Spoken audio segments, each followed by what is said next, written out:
Tayo po ay magluluto ng adobadong manok. Lagyan natin ng mantika.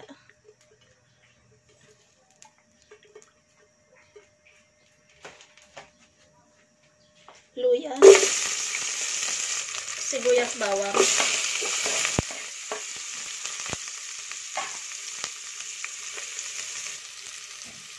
At ang ating manok.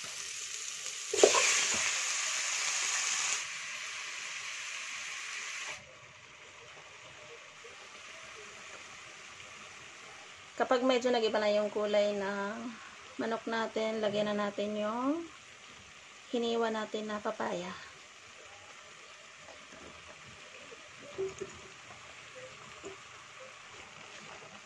Lagyan natin ng tanglad.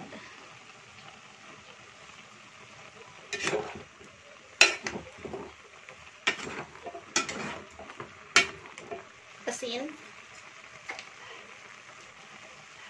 Paminta. Gata.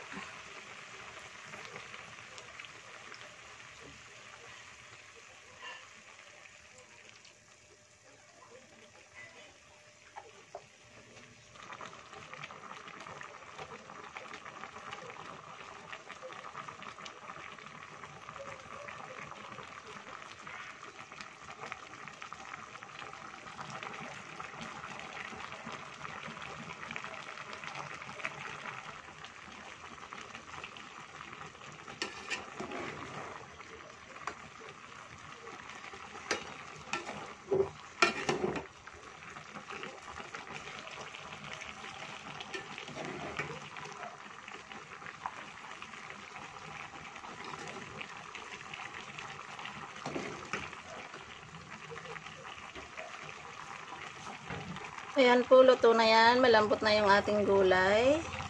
At malambot na rin yung ating karne. Okay. Mabilis lang po ito lutuin. Pero, kung gusto nyo nagmamanti-mantika, medyo i-reduce nyo pa yung sabaw or yung gata. Pero ako, hindi na kasi sayang pang ulam pa din yan. Tsaka bibigyan natin yung nanay ko doon sa kabilang bahay. Okay, tara po, kain tayo.